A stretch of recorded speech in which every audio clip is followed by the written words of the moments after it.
கர்த்தர் இந்த வீடு பிரதிஷ்டை ஆராதனை ஆசீர்வதித்தரும்படி கர்த்தருக்கு ஜெபிப்போம். எங்கள் பரலோகத்தின் தெய்வமே, தேவாதி தேவன் நீர்தாமே ஆண்டவரே, இந்த பிரதிஷ்டை ஆராதனை நீர் ஆசீர்வதித்து தரும்படி உனக்கு ஜெபிக்கிறோம். தேவாதி தேவனுடைய தெய்வீக பிரசன்னம் இந்த வேளையிலே ஆரம்பம் முதல் முடிவு வரை கூட இருந்து நடத்தும்படி உனக்கு ஜெபிக்கிறோம் ஐயா. மகிமையின் தெய்வம் நீர் மகிமை அடைவீராக உம்முடைய கரத்திலே கொடுக்கிறோம். இயேசுவின் நாமத்தில் பிதாவே, ஆமென்.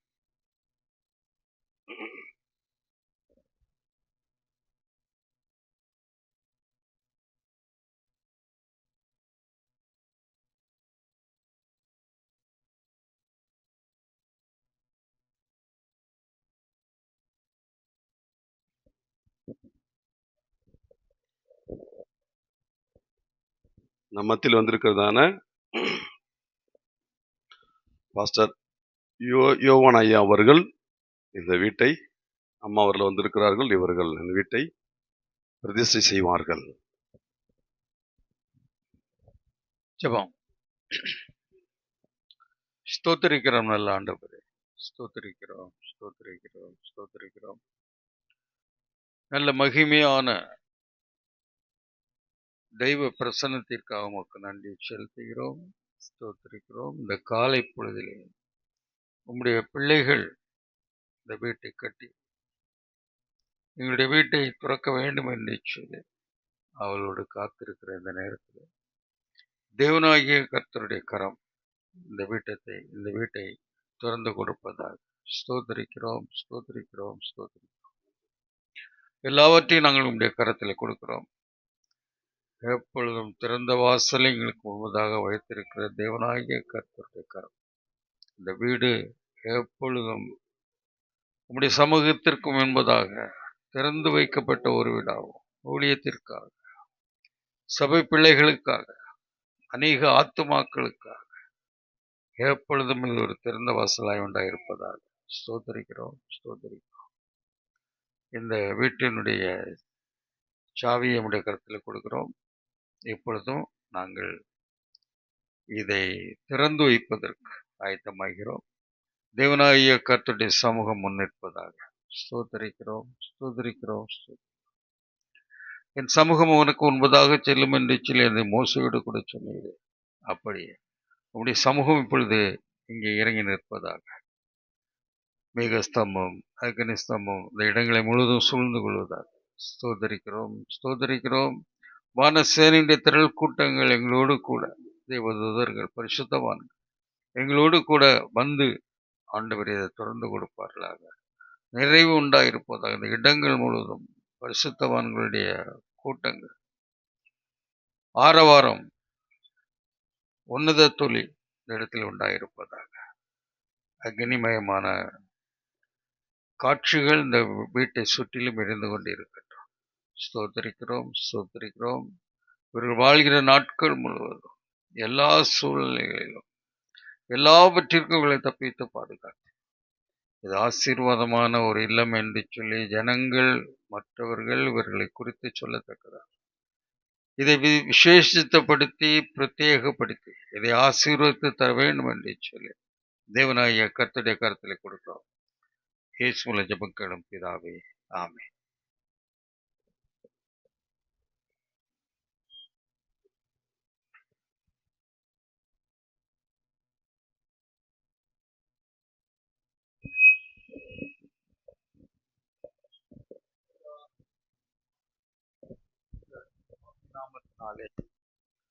இந்த வீட்டை, இந்த ரிபனை கட் செய்து நாங்கள் திறந்து வைக்கிறோம். தேவனாகிய கர்த்தர் உள்செல்வீராக உடைய கரங்களை கொடுக்கிறோம். இயேசுவின் ஜெபம் கேளும் பிதாவே.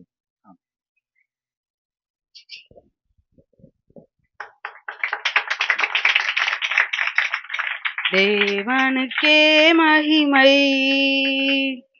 தெய்வத்திற்கே மகிமை, தேவனுக்கே மகிமை,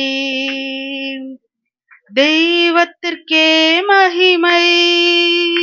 என்னை தேடி வந்து மீட்டவரே, தினமுமக்கே மகிமை.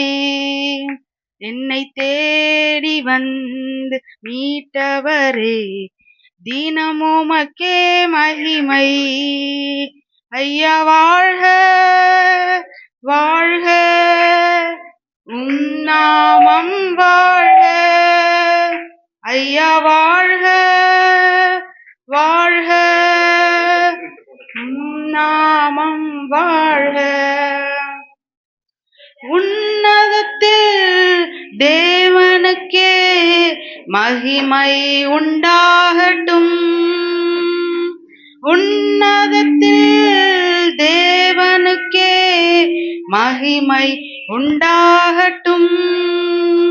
இந்த பூமியிலே சமாதானமும் பிரியமும் உண்டாகட்டும்.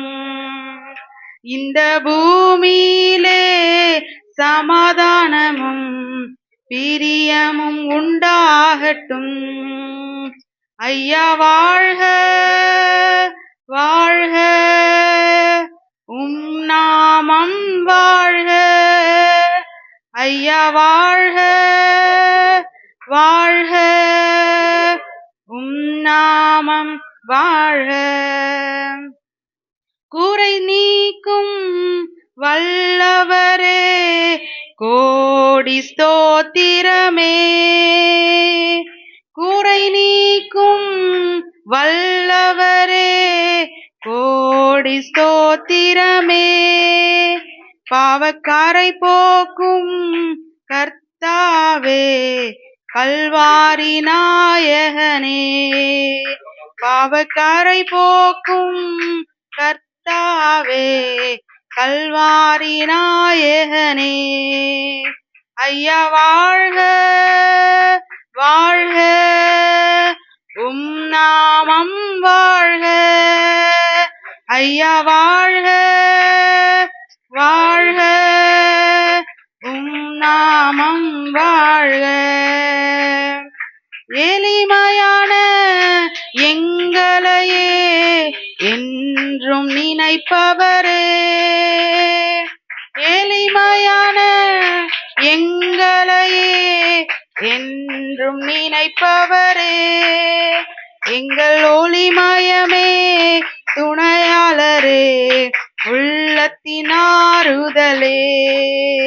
எங்கள் ஒளிமயமே துணையாளரே, உள்ளத்தின் ஆறுதலே. ஐயா வாழ்க வாழ்க, உம் நாமம் வாழ்க. ஐயா வாழ்க வாழ்க, உம் நாமம் வாழ்க. தேவனுக்கே மகிமை, தெய்வத்திற்கே மகிமை.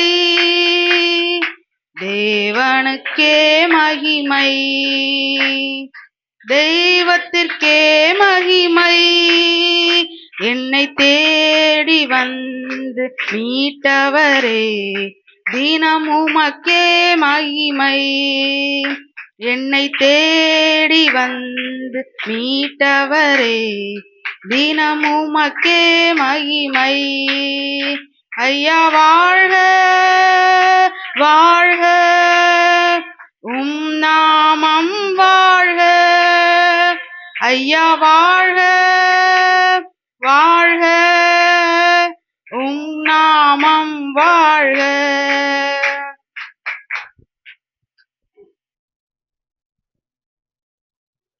இப்பொழுது ஐயா அவர்கள் தேவனுடைய வார்த்தையை நம்மத்திலே பகிர்ந்து கொள்வார்கள்.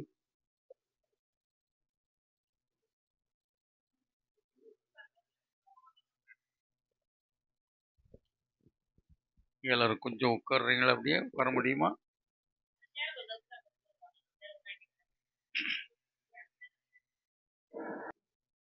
கர்த்தருடைய நாமத்தினாலே இந்த வீட்டை ஆசீர்வதிக்கும்படியாக வந்திருக்கின்ற உங்கள் யாவரையும் கர்த்தருடைய நாமத்தினாலே வரவேற்கிறோம். அப்படியே இருந்தவனவாக கண்ணை மூடி ஜெபித்து விட்டு வேதத்திலிருந்து ஒரு சில வார்த்தைகளை நாம் பார்க்க போகிறோம். ஜெபம். நல்ல ஆண்டவரே, உமக்கு நன்றி செலுத்துகிறோம். நல்ல காலை பொழுதுக்காக உமக்கு நன்றி செலுத்துகிறோம். காலைதோறும் முடிவுகள் புதிதாக இருக்கிறதே உமக்கு நன்றி செலுத்துகிறோம்.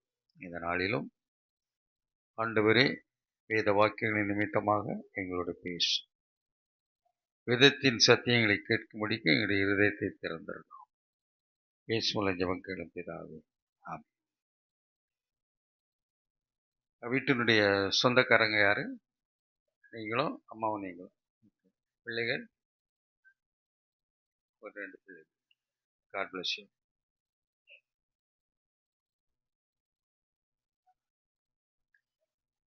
கர்த்தர் ஆசீர்வதிக்கட்டும். Praise the Lord.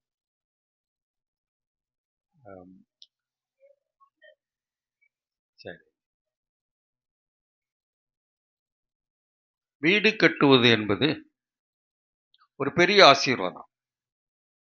ஒரு வீட்டை கட்டிப்பார், கல்யாணத்தை முடித்திப்பார்னு சொல்லுவாங்க இல்லையா? வீடுகள் புதிதாக கட்டுவது கர்த்தர் கொடுக்கிற ஒரு பெரிய ஆசீர்வாதம் நம்முடைய வாழ்க்கையில் இல்லையா? தொடங்குறவங்க அநேகம் முடிக்க முடியாம போயிட்டாங்க.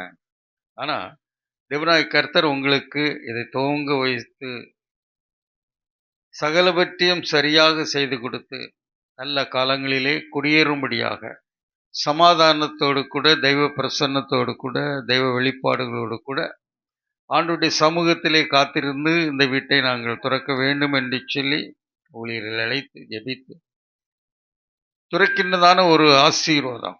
இதுகளுக்கு கிடைத்த ஒரு பெரிய பொக்கிஷம். இந்த நாளிலே உங்களோடு கூட தேவனாய் கர்த்தர் சொல்ல போகிற வார்த்தை என்ன என்று சொல்லி பார்ப்போமானால் 2 சாமுவேலின் புஸ்தகம் 7ஆம் அதிகாரம் கடைசி வசனம் 29வது வசனம். 2 சாமுவேல் 7:29.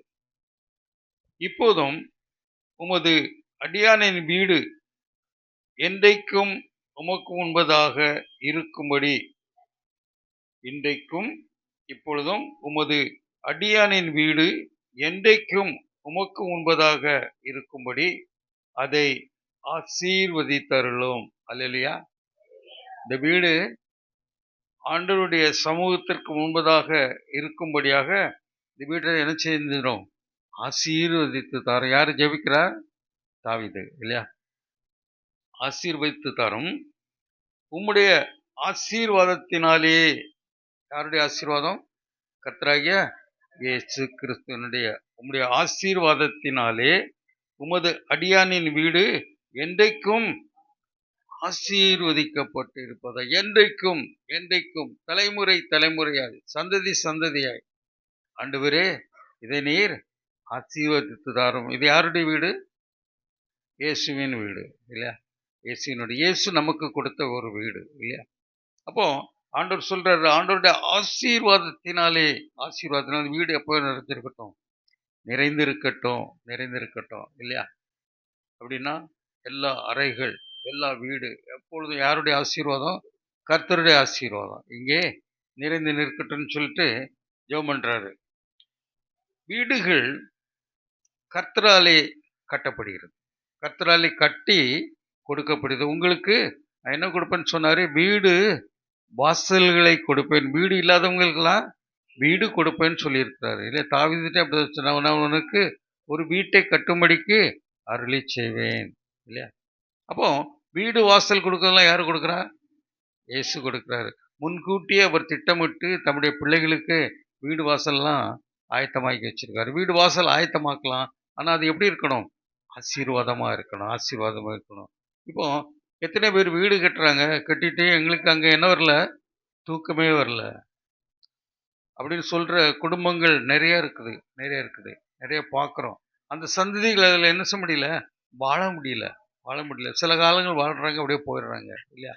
அப்போ அங்கே தேவனாய் கர்த்தருடைய என்ன இல்லை? பிரசன்னம் இல்லை. ஆண்டவர் என்ன சொல்லியிருக்கிறாரு? நான் உனக்கு வீடு கட்டி தருவேன் என்று சொன்னாரு. அந்த வீடு எப்பொழுதும் கர்த்தருடைய ஆசீர்வாதத்தினாலே அடியாண்ட வீடு ஆசீர்வதிக்கப்பட்டு இருப்பதாக. கர்த்தருடைய ஆசீர்வாதம் இருக்குன்னா எப்பவும் நம்முடைய வீடு எப்பவும் எப்படி இருக்கும்? ஆசீர்வாதமா இருக்கும், சந்தோஷமா இருக்கும் இல்லையா? அநேக ஆத்துமாக்களுக்கு நம்மளை பார்க்கும்போது இது யாருடைய சந்ததி? கர்த்தருடைய சந்ததி, கர்த்தருடைய ஜனங்கள் குடியிருக்காங்க. ஒரு விசுவாச சந்ததி. ஆண்டவராய் இயேசு கிறிஸ்துவை விசுவாசிக்கின்ற ஒரு குடும்பம் எப்பவும் எப்படி இருக்கும்? சந்தோஷமா இருக்கும் இல்லையா? எப்பவும் ஆடி பாடி இருக்கும். விசுவாசிகள் எப்படி இருக்கும்? ஐக்கியமா இருக்கும் இல்லையா? எப்பவும் தன்னுடைய வீட்டை விசுவாசிகளுக்கு திறந்து கொடுக்கும். எங்க வீட்டுல வந்து என்ன பண்ணுங்க? ஜெபம் பண்ணுங்க, ஆராதனை நடத்துங்க, உபவாச ஜெப கூட்டம் பண்ணுங்க இல்லையா? எங்க வீடு உமக்கு முன்பதாக எப்படி இருக்கு? திறந்து வைக்கப்பட்டு இருக்கிறது ஆசீர்வாதத்திற்காக.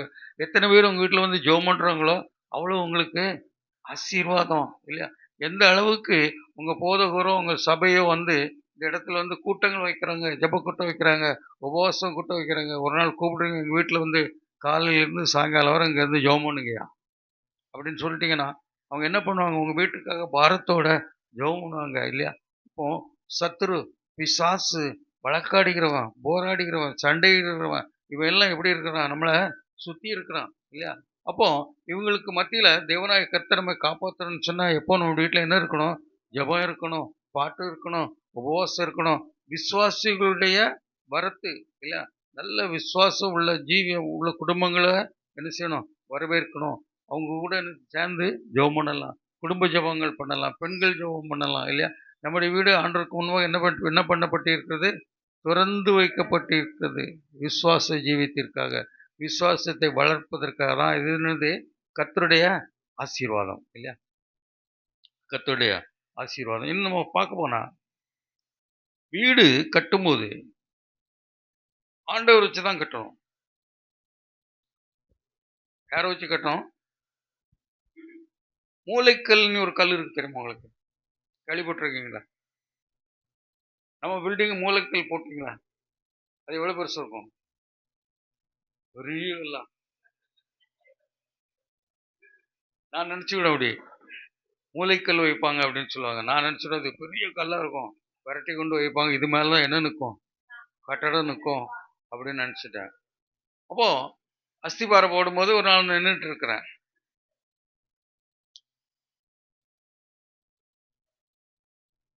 அப்போ அந்த அஸ்திபாரம் போடும்போது பார்க்கும்போது அங்க யார் இருக்கிறா? விசுவாசிகள் இருக்கிறாங்க, ஊழியக்காரங்க இருக்கிறாங்க இல்லையா? வேத வசனங்களை வாசித்துட்டு 4 செங்கல், சின்ன சின்ன செங்கல் அடுக்கி வச்சு கொஞ்சம் மசாலா சாந்தா போட்டு பூசி 4 செங்கல் அடிக்கிட்டு போயிடுறாரு. இதுக்குதான் என்ன பேரு? மூளைக்கல். அஸ்திபாரம் போடுறதுதான் அஸ்திபாரம் இல்லையா? அப்போ அதுல என்ன பண்றாங்க? ஒரு பாட்டு படிச்சு ஒரு ஜெபம் பண்றாங்க, அதுக்கு மேல கட்டடத்தை கட்டுறாங்க. அப்போ அது அப்படியே நிக்குது இல்லையா?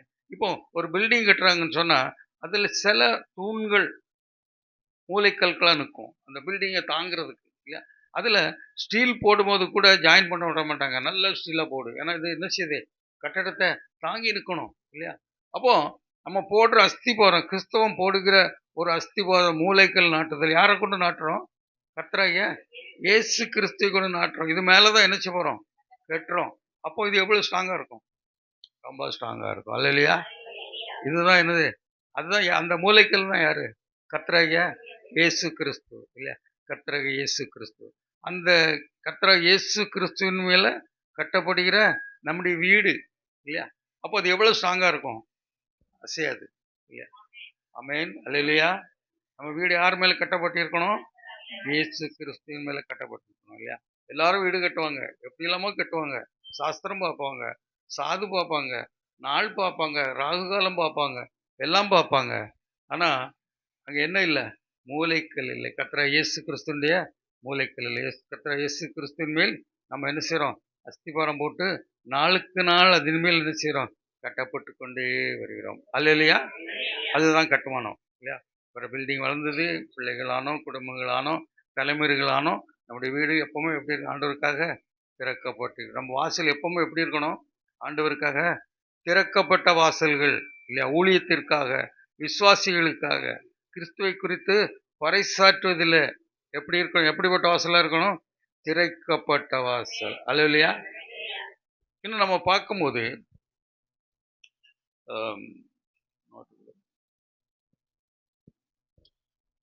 வீட்டுல எப்பவுமே எப்படி இருக்கணும்? ஆசீர்வாதம் நிறைந்திருக்கணும் இல்லையா? வீட்டுல எப்போ ஆசீர்வாதம் நிறைந்திருக்குன்னா எப்பவும் பாட்டும் ஜெபமும் விசுவாச ஜீவியமும் இருக்கு மட்டும் வீட்டில் என்ன இருக்கும்? ஆசீர்வாதம் உண்டாயிருக்கும். ஆசீர்வாதம் நிறைஞ்சிக்கிட்டே இருக்கும், மேல் மேல் வந்துட்டு இருக்கும். உள்ளவனவனுக்கு கொடுக்கப்படும், இல்லாதவனிடத்திலிருந்து உள்ளதும் எடுத்துக்கொள்ளப்படும். அப்போ நம்ம வீட்டை எப்படி வைக்கக்கூடாது? எம்டியா வைக்கக்கூடாது. எப்பவும் தேவனுடைய பிரசன்னம், தேவனுடைய பிரசன்னம் இல்லையா? விசுவாசிகளுடைய நினைவு இல்லையா? விசுவாசிகள் இவங்க வீடா எப்பவும் எப்படி இருக்கும்? ஆண்டவருக்குள்ள ரட்சிக்கப்பட்ட ஒரு வீடு இல்லையா? எப்பவும் மகிழ்ச்சி உண்டாயிருக்கிறதான ஒரு வீடு அப்படின்னு மற்றவர்களுடைய எண்ணத்தில் எப்பவுமே உண்டாகி கொண்டிருக்கும். அப்போ நம்ம வீடு எப்போ எப்படி இருக்கும்? ஆசீர்வதிக்கப்பட்ட வீடா இருக்கும் இல்லையா? இன்னும் தாவீது அதுல என்ன சொல்றாரு அப்படின்னு சொன்னா, இதுவரைக்கும் நீர் என்னை கொண்டு வந்ததற்கு நான் எம்மாத்திரம், என் வீடு எம்மாத்திரம் இல்லையா? இப்போ நம்ம என்ன செய்ய போறோம்? இதுவரை நீர் நடத்தினது என்னது? கொஞ்சம் நாயா இல்லையா? ஆண்டவர் இதுவரையிலும் உங்களை ஆசீர்வதித்தது எவ்வளவு? இதெல்லாம் கொஞ்சம் தான் அவங்க ஆண்டவருடைய பார்வைக்கு இல்லையா? நமக்கு தெரியலாம், ஒரு வீடு கட்டினோடனே அது ஒரு பெரிய காரியம் என்று சொல்லி நம்ம என்ன செய்யலாம்? யோசிக்கலாம்.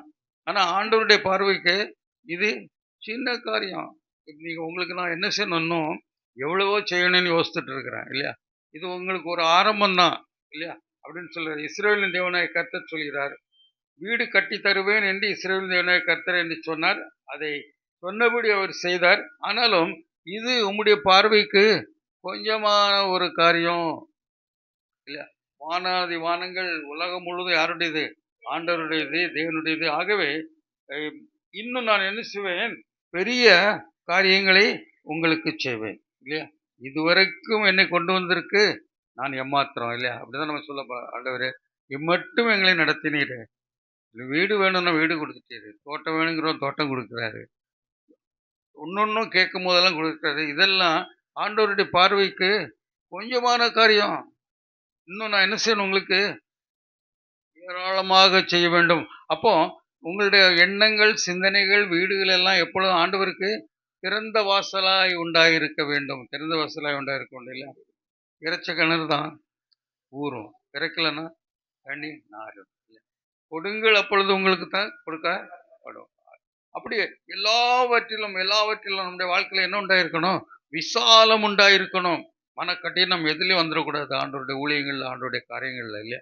கொடுப்பதற்கு ஆசையா இருக்கணும், ஜெபிப்பதற்கு ஆசையா இருக்கணும், சபைக்கு ஓடுறதுக்கு ஆசையா இருக்கணும், விசுவாசிகளை வரவேற்கிறதுல ஆசையா இருக்கணும். நம்முடைய வீட்டில் அவங்களை கூப்பிட்டு, அம்மா இன்னைக்கு சனிக்கிழமை நம்ம எல்லாம் சும்மா இருக்கிறோம், 10 பேர் சேர்ந்து என்ன செய்யலாம்?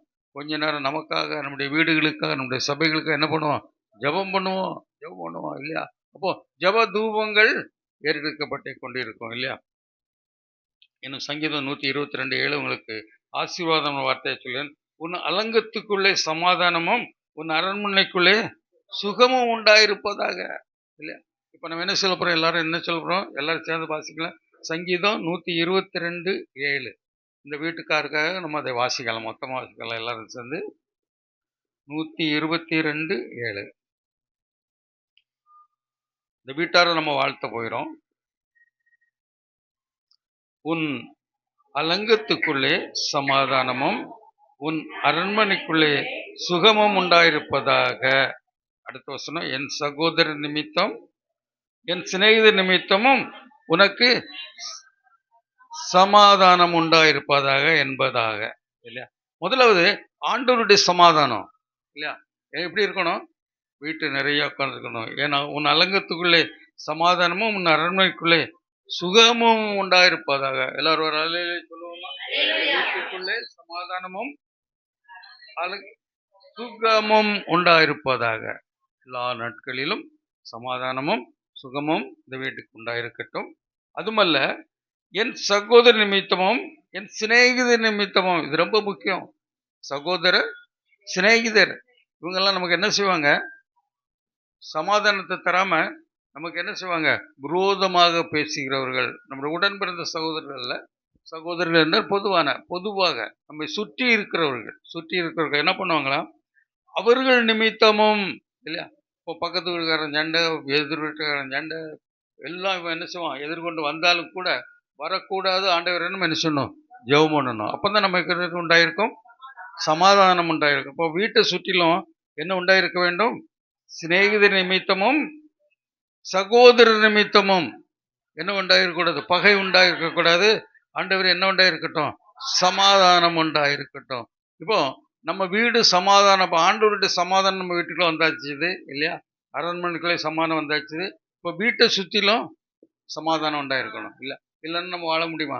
சண்டை போட்டுகிட்டே இருப்பான், பக்கத்து வீட்டுக்காரன் அடுத்த வீட்டுக்காரன் சண்டை போட்டுகிட்டே இருப்பாங்க இல்லையா? ஊருக்காரங்க சண்டை போட்டுகிட்டே இருப்பாங்க. யாராவது ஒருத்தர் வலிய சண்டைக்கு வருவாங்க. சண்டை இல்லாட்டாலும் வலிய சண்டைக்கு வருவாங்க. ஆகவே என்ன செய்யணும்? எங்களை சுற்றிலும் என்ன உண்டாயிருக்கட்டும்? சமாதானம் உண்டாயிருக்கட்டும். சமாதானம் எங்களுக்கு வீட்டை சுற்றிலும் உண்டாயிருக்கட்டும். எங்களுடைய கிராமத்தை சுற்றிலும் உண்டாயிருக்கட்டும். எங்களுடைய பட்டணத்தை சுற்றிலும் உண்டாயிருக்கட்டும். ஆண்டவரே எங்களுடைய சபையை சுற்றிலும் உண்டாயிருக்கட்டும். எல்லா இடத்துலையும் என்ன உண்டாயிருக்கட்டும்? சமாதானம். எங்கள் நிமித்தமாக நீர் எங்களுக்கு சமாதானத்தை கொடுத்தபடினாலே எங்கள் நிமித்தமாக நாங்கள் வாழ்கிற சமாதானம் எப்படி இருக்கட்டும்? சமாதானமாக இருக்கட்டும். உங்களுடைய இல்லங்களுக்கும் உங்களுடைய வீடுகளுக்குள்ளும் உங்களுடைய சபைக்குள்ளும் உங்களுடைய அரண்மனைக்குள்ளும் என்ன உண்டாயிருக்கும்? சமாதானமும் சுகமும் உண்டாயிருக்கும் இல்லையா? இப்போ வீட்டெல்லாம் கட்டியாச்சு. அதுக்கு பிறகு இந்த வீடு கர்த்தராலே கட்டப்பட்ட ஒரு வீடு இல்லையா? சங்கீதம் 127:1 கர்த்தர் வீட்டை கட்டாராயில் கட்டுகளுடைய பிரயாசம் இதுதான். ஆண்டவரால் என்ன செஞ்சாச்சு? வீடு உண்டாக்கியாச்சு. இன்னும் தமக்கு பிரியமானவனுக்கு அதிகாலையிலிருந்து நாம் நேரப்பட வேலை செய்வதும் விருதா அப்படின்னு சொல்லியிருக்கிறாரு இல்லையா? இன்னும் தமக்கு பிரியமானவனுக்கு நித்திரை அளிக்கிறார். நமக்கு பிரியமானவனுக்கு நித்திரை அளிக்கிறார். அதான் நான் உங்கள்கிட்ட சொல்ற ஒரு ரகசியம். நீ நிறைய பேர் வீடு கட்டிட்டாங்க, என்ன சொல்லிட்டு இருக்காங்க? எங்களுக்கு தூக்கம் வரல, தூக்கம் வரல. இது பெரிய ஒரு காரியம். வீடு கட்டியாச்சு, எல்லாத்தையும் வச்சாச்சு, இவருக்கு என்ன வரல? இப்போ தூக்கம் வரல. என்ன இல்லை? அங்கே சமாதானம் இல்லை. இப்போ நம்ம வீடு கட்டியாச்சுன்னா நல்லா தூங்கணும். தூங்குற நேரத்தில் தூங்கணும், எல்லா நேரம் தூங்கக்கூடாது. அப்போது தூக்கத்தில் யார் வருவா? தேவதூதர் வருவாங்க இல்லையா? ஆண்டவர் வருவார், பிரசன்னம் கொடுப்பாரு இல்லையா? தூங்கும்போது இல்லையா? ஆண்டவருடைய பிரசன்னம் உலாவிக்கொண்டே இருக்கும், உலாவிக்கொண்டே இருக்கும் இல்லையா? ஆகவே தமக்கு பிரியமானவனுக்கு என்ன கொடுக்கிறாரு? நித்திரையை கொடுக்கிறார். நல்ல நித்திரை கொடுப்பாரு. அழகா தூங்கலாம். வீட்டுக்கு வந்தா நல்லா தூங்கி முழிக்கலாம் இல்லையா? ஆனால் சிலர் சொல்லுவாங்க, இந்த வீட்டு வாசல் வடக்க வைக்கணும், தெற்க வைக்கணும், மேற்க வைக்கணும், கேள்விப்பட்டிருக்கேன். அதுக்கு என்ன பேரு? வாசு. வாசு இல்லையா? ஆனால் ஆண்டவர் பிள்ளைகள் எந்த பக்கம் வந்தாலும், எந்த பக்கம் வாசல் வச்சாலும் அது ஆசீர்வாதம். ரெண்டு இடத்துல தான் வாசல் வைப்பாங்க அதிகமாக. ஒன்று வடக்க பார்த்துருக்கோம், அல்ல தெற்க பார்த்துருக்கோம். இந்த தெற்க பார்த்து இருக்கிற வீட்டில் என்ன காற்று வரும்? தேண்டல் காற்று வரும். வடக்க பார்த்து இருக்கிற வீட்டில் வாடை காற்று வரும். அதனால பொதுவாக வடக்க வாசல் விட மாட்டாங்க, தெற்கு பார்த்தா. இதுதான் நான் பார்த்துருக்குறேன். ஆனால் இப்போ நீங்கள் பில்டிங்லாம் கட்டியிருப்பீங்க, அந்த வாசு பார்க்குறோம் வருவான், இந்த வாசல் அந்த பக்கம் பார்த்து விடுமா இல்லையா? அவனை தலைகளை மாற்றிட்டு போயிடுவான். அதனால அதெல்லாம் நம்ம என்ன செய்யக்கூடாது? பார்க்கக்கூடாது இல்லையா? ஆண்டவர் எந்த வாசல் வழியும் வருவார் இல்லையா? அந்த வாசல் தான் வருவார், இந்த வாசல் வருதான் அப்படின்னு இல்லை. ஆண்டவருடைய ஆசீர்வாதம் இருக்கும்போது நம்முடைய வாசல்கள் எப்படியும் என்ன செய்திருக்கும்? திறக்கப்பட்டிருக்கும். நம்முடைய அடுத்தபடியாக நம்முடைய வீடு நம்முடைய விசுவாச ஜீவியம், விசுவாச ஜீவியம் இயேசு கிறிஸ்துவின் மேல் கட்டப்பட்டதாய் இருக்க வேண்டும். அல்லேலூயா. இயேசு கிறிஸ்துவின் மேல் கட்டப்பட்டதாய் இருக்க வேண்டும். அதுல ஒரு லூக்காவில் சொல்றாரு, 6ஆம் அதிகாரம் 47ஆம் வசனத்துல, புத்தி உள்ளவன் போல கற்பாறையின் மேல் கட்டின ஒரு வீடு என்று சொல்கிறார். கற்பாறையின் மேல் கட்டின ஒரு வீடு இல்லையா? கர்த்தராகிய இயேசு கிறிஸ்து என்னது? கண்மலை, கண்மலையாகிய கிறிஸ்து. அவர் மேல் கட்டப்பட்ட வீடு ஒரு நாள் என்ன செய்யாது? அசைக்கப்படாது, அசைக்கப்படாது இருக்கும் இல்லையா? பெரும் காற்று வந்தது, பெரும் வெள்ளம் வந்தது, அந்த வீட்டை என்ன செய்ய முடியல? அசைக்க முடியல. ஏன்னா அது எங்க கட்டப்பட்டிருக்கிறது? கற்பாறை மேல். கர்த்தராகிய இயேசு கிறிஸ்து மேல் கட்டப்பட்டிருக்கு. கர்த்தராகிய இயேசு கிறிஸ்து மேல் கட்டப்பட்டிருக்கிற உங்களுடைய விசுவாச ஜீவியம் என்ன செய்யாது? ஒரு நாளும் அசைக்கப்படாது, அசைக்கப்படாது. இல்லை, உங்களுக்கு விசுவாச ஜீவியத்தில் உங்களுக்கு விசுவாசம் குறைஞ்சி போயிட்டு, ஜெப ஜீவியம் குறைஞ்சி போயிட்டு, விசுவாசிகளுடைய ஐக்கியம் குறைஞ்சி போயிட்டு இல்லையா? அப்போ பெரும் காற்று வருது, பெரும் மழை வருது, பெரும் வெள்ளம் வந்தது, என்ன செஞ்சுட்டு அந்த வீட்டை அடிச்சுட்டு போயிட்டு, மணலின் மேல் கட்டின ஒரு வீடுன்னு சொல்றாரு. இந்த விசுவாசம் இல்லாத சந்ததி என்ன சொல்றாரு? மணலின் மேல் கட்டப்பட்ட ஒரு வீடு. அப்போ அது பெருவெள்ளம் வந்துச்சு. பெருவெள்ளம் வந்து என்ன செஞ்சுட்டு அடிச்சிட்டு போயிடுச்சு இல்லையா? இப்போ நம்முடைய வீடு கர்த்தராகிய இயேசு கிறிஸ்துவின் மேல் இல்லையா? கன்மலையாக இயேசு கிறிஸ்து மேல் அஸ்திபாரம் போடப்பட்டு கட்டப்பட்டு எழுப்பி ஆண்டவருடைய பிரசன்னத்தோடு ஆண்டவருடைய உட்பிரவேசத்தோடு கூட இப்போ நம்ம வந்தோம். நம்ம மட்டுமா வந்தோம்? இல்லை.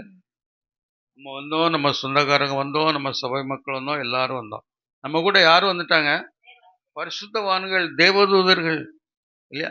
அவருடைய ஆரவார கூட்டம் இல்லையா? நம்ம கூட வந்துடும். நம்ம கூடவே வந்துடும். இப்போ தேவதூருடைய பிரசன்ன இடத்துல என்ன இருக்கும்?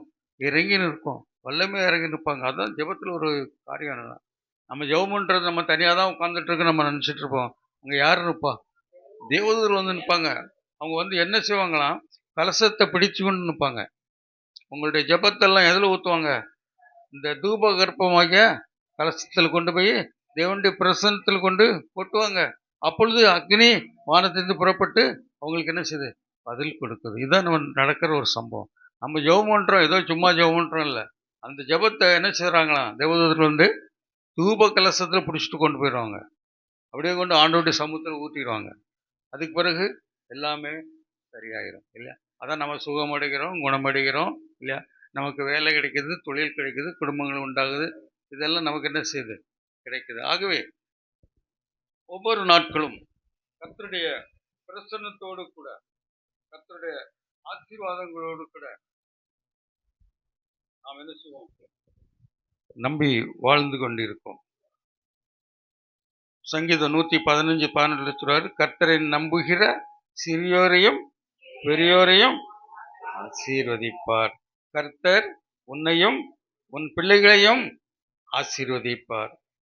உன் எல்லையை சமாதானம் உள்ளதாக்கி உச்சிதமான கோதுமையினால் உன்னை திருப்தியாக்குவார். உச்சிதமான உன் எந்த எல்லையை சமாதானமாகி உன்னை என்ன செய்வார்? நல்ல சாப்பாடு கொடுப்பாரு.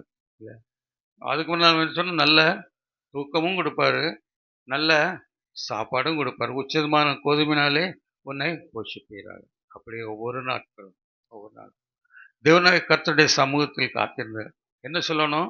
ஆண்டவரே, உங்களுடைய பார்வையில் இவைகளெல்லாம் கொஞ்சமானவைகள். இதெல்லாம் கொஞ்சம் தான் ஆண்டவரே. ஆண்டவர் என்ன செய்கிறாரு? இன்னும் 4 பில்டிங் என் பிள்ளைக்கு கொடுக்கணும் இல்லையா? இன்னும் இந்த பிள்ளைக்கு நான் இந்த மாதிரி செய்யணும் அப்படின்னு ஆண்டவருக்கு என்ன இருக்குது? ஒரு ஆசை இருக்குது. ஆண்டவர்கிட்ட போகும்போது, ஆண்டவர் இதெல்லாம் கொஞ்சம் தான், இன்னும் எவ்வளவோ இன்னும் ஆசீர்வதிக்க முடியும் இல்லையா? வானம் பூமி முடிவைகள் இல்லை. ஆண்டவருடைய சமூகத்தில் ஒப்பு கொடுத்தோன்னா நம்ம என்ன செய்வோம்? நாளுக்கு நாள் ஆசீர்வதிக்கப்பட்டு கொண்டே சொல்லுவோம். நம்முடைய எல்லைக்குள்ளே சமாதானம் உண்டாயிருக்கும். அல்லேலூயா. கர்த்தர் உங்களையும் உங்களுடைய குடும்பங்களையும் ஆசீர்வதிப்பார்கள். அப்படியே கண்களை மூடி ஜெபிப்போம். ஸ்தோத்தரிக்கிறோம் நல்ல ஆண்டவரே, ஸ்தோத்தரிக்கிறோம்.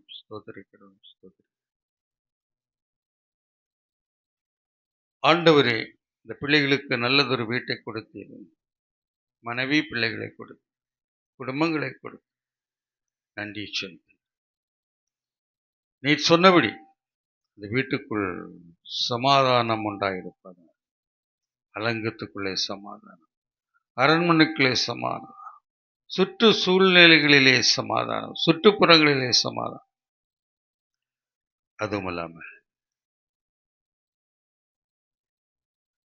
சுகமான நித்திரை கட்டிடுவேன் என்று சொன்னேன். வாழ்கிற நாட்கள் முழுவதும் கலக்கம் இல்லாமல், பயம் இல்லாமல், திகில் இல்லாமல் ஆண்டவருடைய பிரசன்னத்தோடு நல்ல நித்திரை கட்டிடும். அதுவும் இல்லாமல் நல்ல கோதுமையினாலே நான் உங்களை போஷிப்பேன் என்று சொன்னேன். வாழ்கிற நாட்கள் முழுவதும் உணவு, உடை, இடம், சுகம், பலன், ஆஸ்தி, அந்தஸ்து, உச்சிதமான கோதுமை எல்லாவற்றிலும் இவர்களை போஷித்து நாட்கு நாள் ஆரோக்கியம் உள்ளவர்களாய், திடாத்திரம் உள்ளவர்களாய், விசுவாச ஜீவியத்திலே நிலைநிற்பவர்களாய் காத்துக்கொள்கிறார். இந்த குடும்பத்தை தெய்வ சமூகத்திலே ஒப்பு கொடுக்கிறோம். ஆண்டவர் ஸ்தோத்திரிக்கிறோம். பலவீனமானவர்களுக்கு பலன் கொடுப்பீராக. இடன்பட்டு உடைய நாமத்தை மையப்படுத்த உதவிச்சு இந்த நாளிலும் விசுவாச கூட்டத்திற்காக ஜெபிக்கிறோம். விசுவாச சந்ததிகளுக்காக ஜெபிக்கிறோம். சபை மக்களுக்காக ஜெபிக்கிறோம். ஆண்டவரே, அருமையாக கொடுத்திருக்கிற உங்களுடைய போதகர்களுக்காக ஜெபிக்கிறோம். ஆண்டவரே, நான் விசாலமாக்குவேன் என்று சொன்னீரே, ஊழியத்தின் பாதைகளிலே விசாலத்தை கட்டளையிடுவீராக. திருடத்திலான சாதிகளுக்கும் ஜனங்களுக்கும் சாட்சிகளாக இருக்கும்படி அற்புதங்களோடும் அடையாளங்களோடும் இந்த ஊழியக்காரர்களையும் இந்த குடும்பங்களை நடத்தி செல்வி. ஸ்தோத்திரிக்கிறோம். தேவைகளை சந்தியும். நீரே மின் சொல்லும் தெய்வமாய் கூட வருகிறவராய் இருக்கிறவராய் எப்பொழுதும் எங்களை தாங்குகிறவராய் தேற்றுகிறவராய் எங்களோடு கூடவே இருப்பீராக. ஸ்தோத்திரிக்கிறோம், ஸ்தோத்திரிக்கிறோம், ஸ்தோத்திரிக்கிறோம். எங்களை தாழ்த்தி தேசத்தில் கொடுக்கிறோம். இயேசுவின் ஜெபம் கேளும் பிதாவே. ஹல்லேலூயா, ஹல்லேலூயா, ஹல்லேலூயா.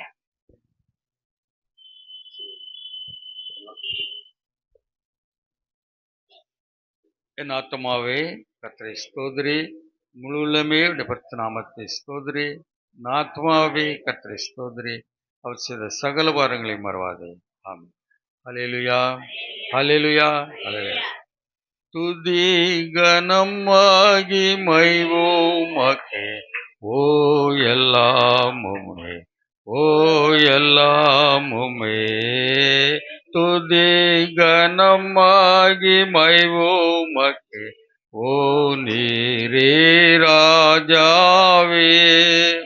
ஹல்லேலூயா. தோத்ரம், தோத்ரம், தோத்ரம், மிக தோத்ரம், தோத்ரம், தோத்ரம், ஓ நீரே ராஜாவே.